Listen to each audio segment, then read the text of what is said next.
Just say you hate basketball. How are the Rockets winning playoff games without Fred VanVleet? Coach, just kind of what was your general messaging to the guys after this loss, now down 0-3 in the locker room? Grow up, and you're not that young anymore. You've been through the playoffs once, and we watched every situation just now.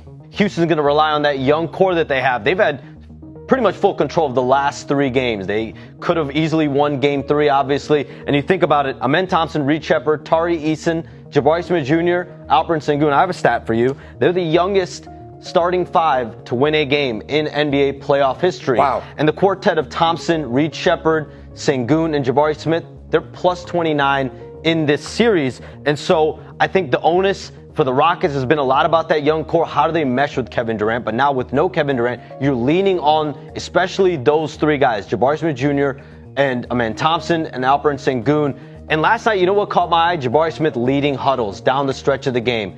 Every single time on defense, he was bringing the guys together. And those 3 guys have been leading dinners, team camaraderie down the stretch of this playoff run that obviously has had its ups and downs. Everyone said even though the Rockets have Kevin Durant, they struggled this year because they didn't have Fred VanVleet or Steven Adams. But there's a couple things wrong with that. The Rockets finished this year with the same record as they did last year. And Steven Adams only played 32 games last year, and Fred VanVleet only played 60. And they still were second in the West. So this idea that they suddenly forgot how to function without them is shaky at best. Not to mention, they replaced that with a guy that y'all say is top 15 of all time. And he played 77 games and was second in the league in minutes. When did Fred VanVleet become the person that could unlock Kevin Durant? Russell Westbrook was just too tough to play with. Kevin Durant felt like he couldn't win with him. Kyrie Irving and James Harden couldn't unlock Kevin Durant in Brooklyn. Devin Booker couldn't unlock Kevin Durant in Phoenix. But somehow Fred VanVleet is the only one that could do it. It makes no sense. They've never played together, but Fred VanVleet could unlock Kevin Durant because he's a traditional point guard. Is Chris Paul a traditional point guard? Because even he could only win 1 playoff round with Kevin Durant. He can go to the Western Conference Finals with James Harden and go up 3-2 against Kevin Durant, but he could only unlock Kevin Durant enough to get him to the 2nd round once, after leading Phoenix to the finals without him. And here's the thing, the Rockets still don't have Fred VanVleet, but somehow they're winning playoff games. The main problem with a fully healthy Rockets team and why sometimes their offense is stagnant with Kevin Durant is a lot of them are starstruck. They all grew up watching and idolizing him. So when the Rockets go on offense, they start second guessing themselves. They're wondering, should I shoot it or should he? That's Kevin Durant. We know who you are. And just that little half-second hesitation kills your rhythm. It kills your momentum. It kills your chemistry. But when Kevin Durant is not there, these problems don't show up. The ball moves, the offense speeds up, nobody's standing around waiting for KD to give us another legendary highlight. The Rockets need to remember what they did last year without KD, and they need to remember what they're doing now without KD and Fred VanVleet. Because yeah, Reed Shepard might have had the costly turnover in Game 3, but he certainly got his revenge. On the drive, lays it in, the southpaw, Baker.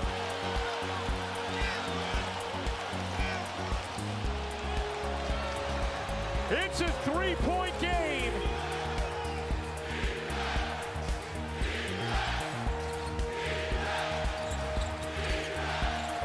Shepard wheeling, taking, big bucket. Reed Shepard pushes it back to 2 possessions. What a gutsy basket by Reed Shepard. Mishandled the ball out top but didn't panic. James has it ripped away. Shepard on the steal and the flush. 4 straight enormous points from Reed Shepard. Now let me be clear, I understand the series isn't over and the Lakers could very well still win. But if they don't, are you gonna blame it on LeBron being 41? Because just 2 games ago, this was the greatest thing a Bron sexual ever seen. Remember, with this whole injury debacle that both teams are going through, the Lakers have it better. They're the only team in the league that could lose their 2 best players and still have LeBron James. And their 2nd best player that y'all were comparing to Kobe earlier this year, remember that? Comes back from injury in a home game with his team up 3-1 and is the 2nd highest scoring player on the team in the game he came back. The Rockets don't have that luxury. When they lose their best player, as well as Steven Adams and apparently the greatest point guard to ever live, the only one that can unlock KD, they still figure out a way to win playoff games. And now they're going back home down 3-2 with a chance to tie the series. I wonder if KD would mess that up if he came back. Would Steven Adams or Fred VanVleet? A lot of people think Kevin Durant has played his last game in a Rockets uniform, and I think that's best for both the Rockets and KD. The Rockets are clearly better off without him, and remember, KD doesn't like playing with players that can't hit a jump shot. Either way, I hope KD and the Rockets are learning valuable lessons. For the Rockets, I would say don't try and expedite the process. Let your young players develop. Clearly, they've grown up very quickly.